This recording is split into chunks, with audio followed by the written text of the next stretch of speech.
The book is divided in 3 parts. The first one is an introduction, the goals of socialism and modern monetary theory. Chapter 4 is dedicated to Kalecki, profit equation. The 5th is a particular case in which I talk about Spain.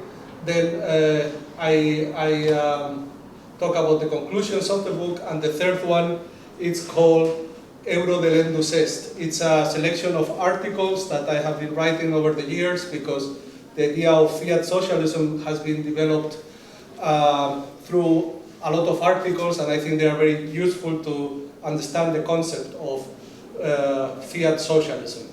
And almost every article I finish with the words Euro delendus est. It's a paraphrasis of Cato the Elder, who was a senator in Rome, and he always used to finish every speech in the Senate saying, Cartago delenda est. We have to destroy, or Cartago has to be destroyed. In the case of fiat socialism, it's the euro, the one that I propose to destroy. So, Euro delendus est. The euro must be destroyed. So, the first thing I want to talk about is the definition of fiat socialism. The definition is, fiat socialism is the achievement of the goals of socialism through modern monetary theory. So here we have 2 factors that are of main importance. First of all, the goals of socialism, and then modern monetary theory. So from this definition, I start talking about the goals of socialism. What are the goals of socialism? And after that, I talk about modern monetary theory. What is modern monetary theory? So this is what fiat socialism is. The appliance of, the achievement of the goals of socialism through modern monetary theory. How can we achieve the goals of socialism through modern monetary theory? In order to divide the book, in order to give a structure to the book, I talk about Kant, and I quote Stefan Dietrich when he says that Kant is not the solution, but there is no solution without Kant. And I talk about the schema, or the schema of Kant in his works, where he always had a reference, a general principle, a rule, and a case. So I take this schema, and I also have a reference, which is the goals of socialism. This is where we start. Kant starts from the goals. The goals are not here. The goals are at the beginning. We start from the goals. That is one of the main characteristics that, that differentiates Kant from other thinkers, for example, Hegel. So the goals are at the beginning. Yeah? The first stage are the goals. The goals are not the consequence of a historic law or a historic process which we have to go through until we arrive our objectives. The goals are at the beginning. So the first chapter is about the goals of socialism. Then we have a general principle. The general principle is modern monetary theory that I use as a method to achieve full employment without inflation. Then we have a rule how we can condense modern monetary theory into a practical rule, which in this case is Kalecki's profit equation. And then we have a case, which is the macroeconomic policies of the state. In the case of the book, I talk about Spain, but this should be different for every country. So if we were talking about Germany, then we could talk about the macroeconomic policies of the state of Germany, etc. So the case will be different in every case. So what are the goals of socialism? In order to explain what the goals of socialism are, I talk about Stuart Chase. Stuart Chase was an American economist who in 1942 wrote a book called The Road We Are Traveling. And there he explains the 5 goals of every rational government, what every rational government should aim to achieve. And then he talks about full employment, full and prudent use of material resources, guarantee of 5 essentials to every citizen: food, housing, clothing, health services, and education, social securities in the form of benefits for the sick, accident, temporary unemployment, and labor standards that are in the form of minimum wages, maximum hours, etc.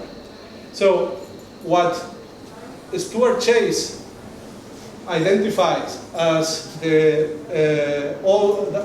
goals of every rational government, I identify as the goals of socialism. And I say that every society that achieves these 5 things for everybody in a universal manner and for free, I mean, without imposing any debt to the citizens, can be called socialist.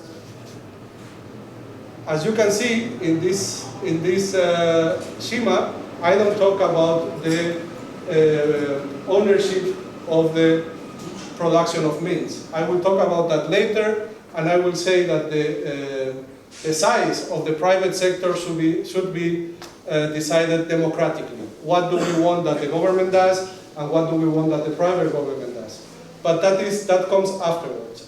Through the definition, we can say that any society that guarantees these 5 essentials to every citizen without making the citizens go into debt can be called socialist. And that is what I call the 5 goals of socialism. Full employment will be achieved through in the book through job guarantees based on labor job guarantees, as Bill Mitchell explains them in his works. Full and prudent use of material resources will be achieved through the Green New Deal, that is also part of modern monetary theory in many aspects. Guarantee of these 5 essentials. Social security, I talk about how monetary sovereignty can assure that everybody has the right to allowances and benefits. And labor standards. In the case of Spain, I talk about trade unionism and how the trade unions should guarantee that the labor standards are always the best possible. So after the goals of socialism, we find modern monetary theory. I have tried to condense most of the theoretical aspects of modern monetary theory in this slide. Modern monetary theory in the book is shown as a method to achieve full employment without inflation. But of course, the question is, what do you want full employment without inflation for? That is a political question. So the economic question is the method to achieve full employment without inflation, and the goals you want to achieve with that full employment without inflation is what I call the goals of socialism. So this method to achieve full employment without inflation is divided between descriptive aspects and prescriptive aspects. In the descriptive aspect of modern monetary theory, we find the state nature of money. The state holds the monopoly of issuing financial assets in the state's unit of account. The state decides what unit of account it uses, and it issues that money of account as a monopoly. Nobody else can issue a state's money but their own state. So the money is a creation of the state. Then the second aspect is that what taxes are for is a method, or taxes is what gives value to money. So in order to understand money, and that's something that I think Randall will talk more about it, the government doesn't need to collect taxes because the money is issued by the state. The state doesn't need to collect taxes in order to spend. Public spending comes before collecting taxes, because without public spending, you cannot collect any taxes. So what are taxes for? Taxes give value to money. We use money, and we want money, and we use money because that is what we need to pay taxes. Money is what we need to pay taxes. So taxes are what give value to money and makes the money of the state to be accepted in financial transactions.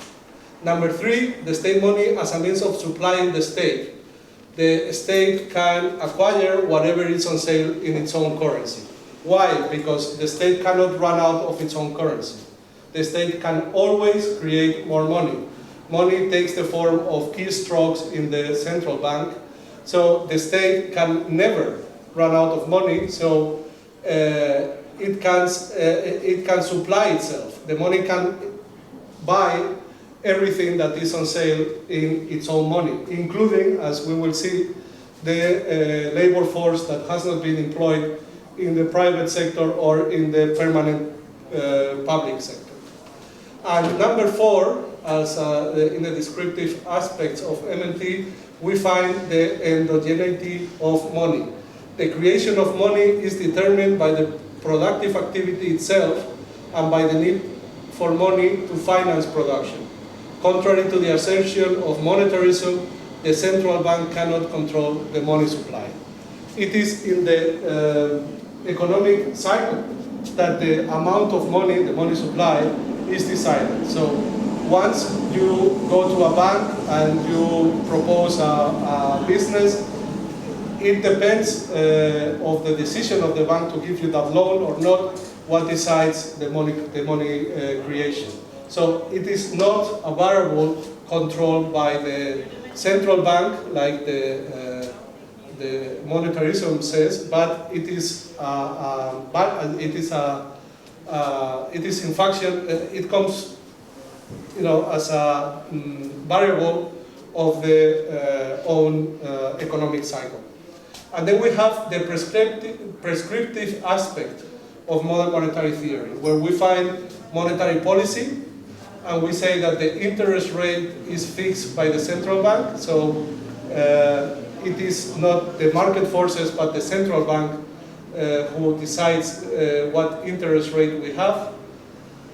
The inflation does not respond to monetary issues, but to issues related to real resources. Every time we have hyperinflation in history, for example, Zimbabwe or Venezuela or the Weimar Republic, we always find a crisis of real resources, not a monetary issue.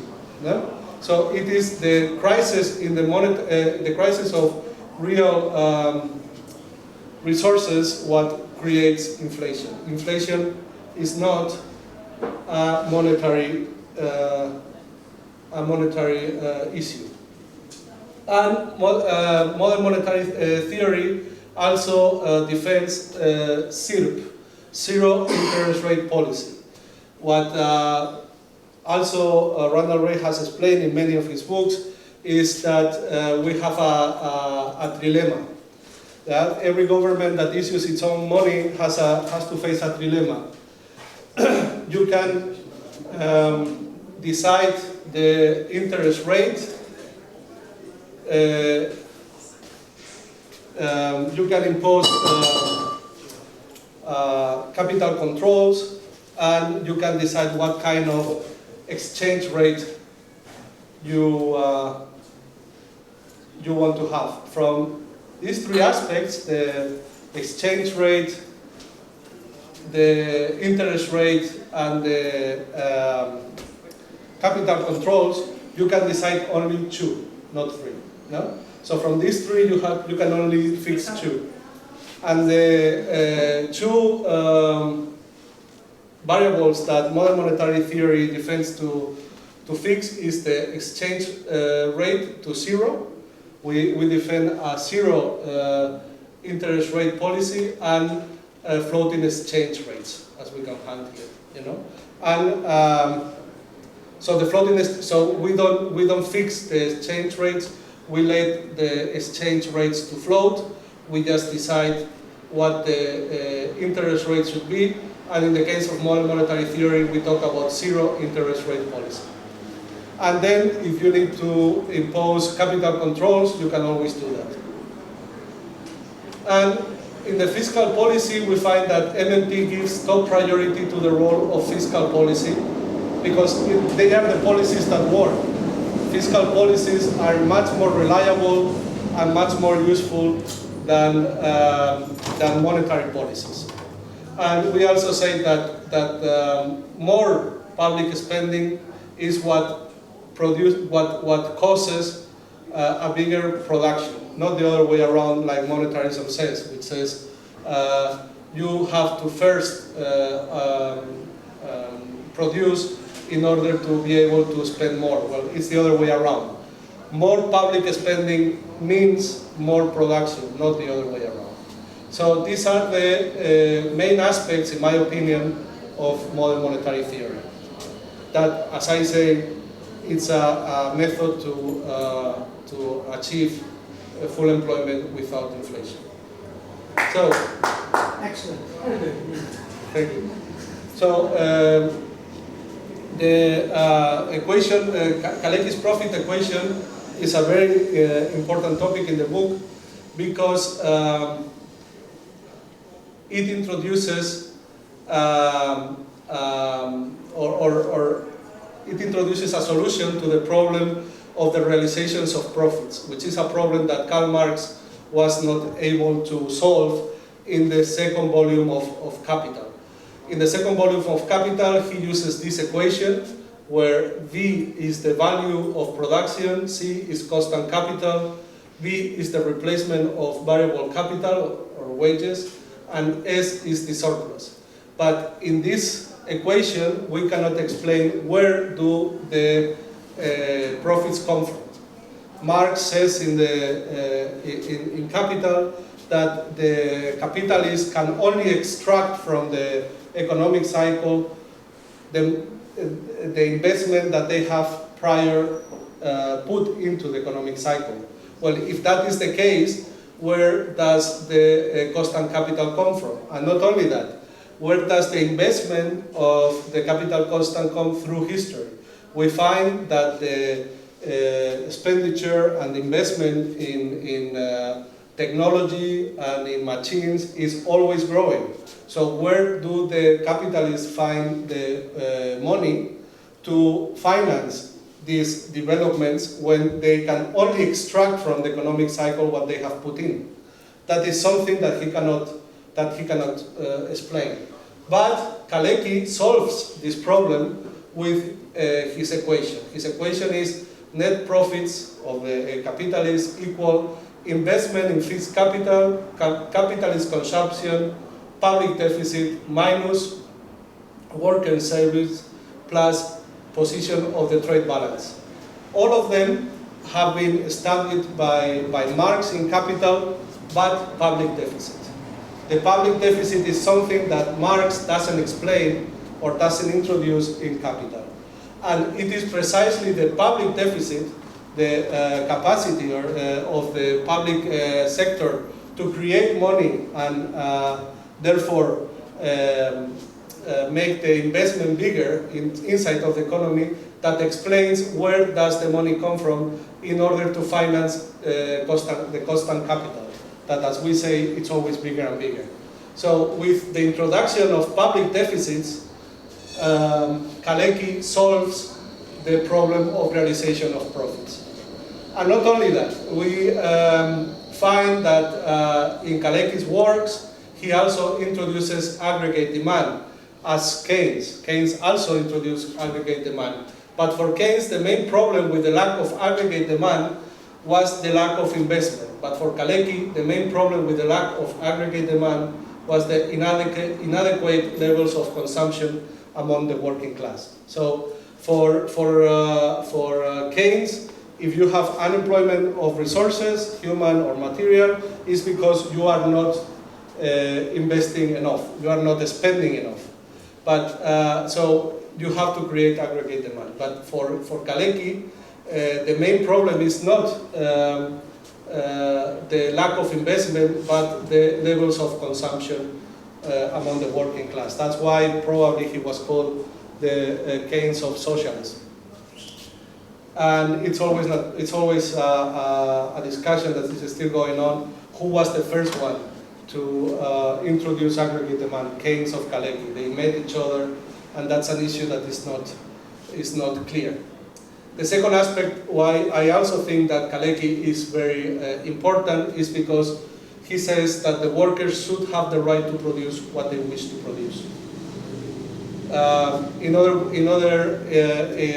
words, the workers should have the possibility to decide what they like and what they don't like to produce in order to consume it, because that makes the identification of the workers with the economic system much bigger than in a system where they cannot decide what they can produce in order to consume it afterwards.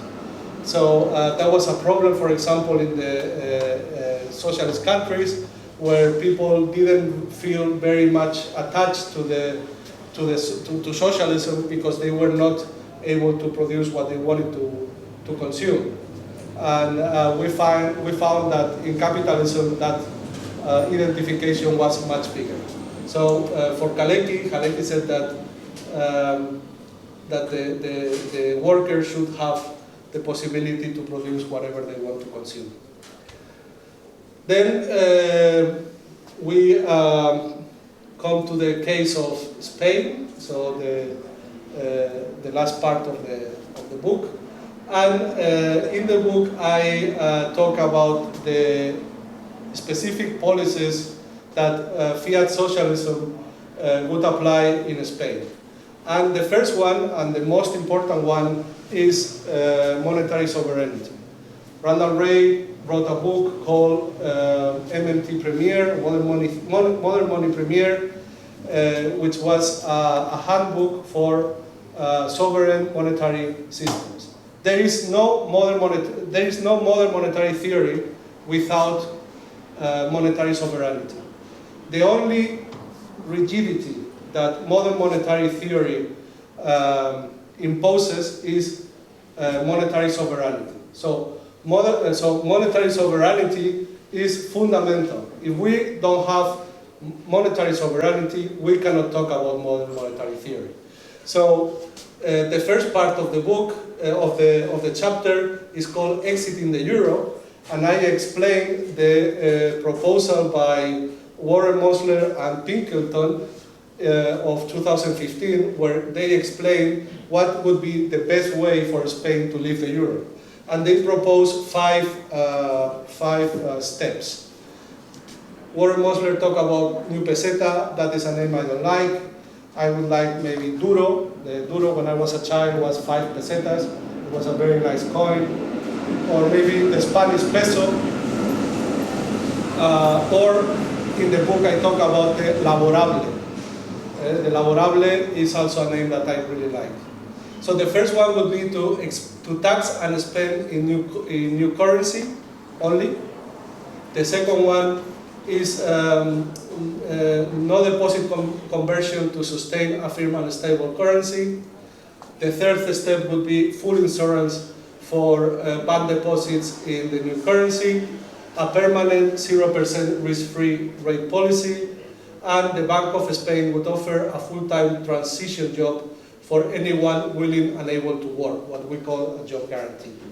In the book, I explain why these 5 measures would be enough to guarantee that Spain leaves the Eurozone and regains monetary sovereignty in the best possible way.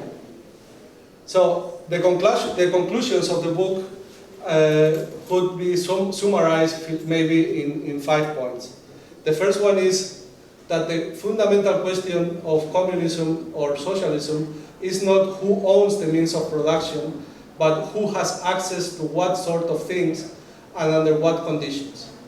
That is exactly the definition of communism that David Graeber gives in his book Debt. And that is also what Fiat Socialism defends. So the second conclusion would be from each according to their abilities to each according to their needs, which is a sentence, of course, by Karl Marx in the critique of the program, of the Gotha program. And this is the kind of Marx that that Fiat Socialism defends. A Karl Marx who is away from the historic law of Hegel, but who focus in the real necessities and in the real issues of the working class.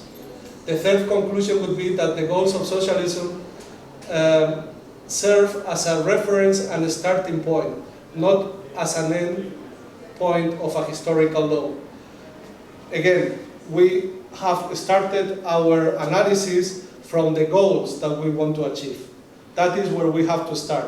The goals of socialism are not the result of a historic law that define a historic process that ends up with the achievement of the goals of socialism. The goals of socialism are our starting point. And this is an idea that I extract from Austro-Marxism.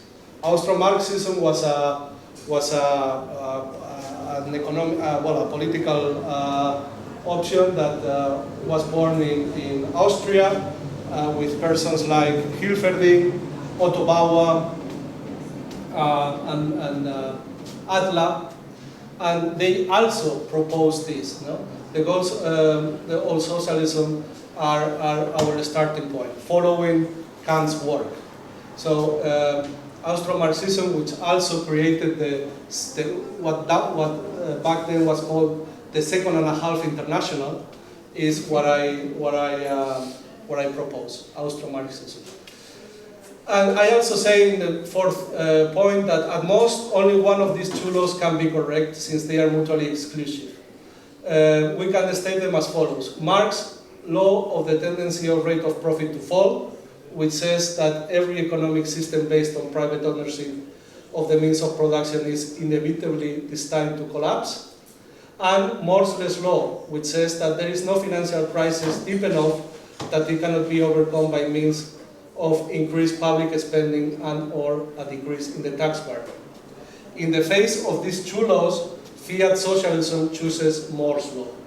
Moreover, the validity of Morsley's law is the reason why the law of the tendency of the rate of profit to fall is not fulfilled.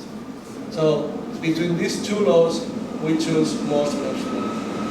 And also another conclusion is that the size of the public and private sectors can and should be decided democratically.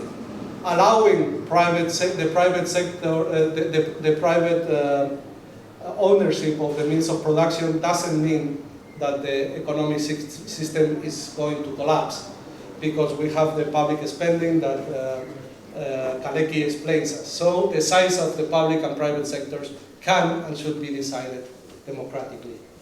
So these are the conclusions, and then I talk about my articles.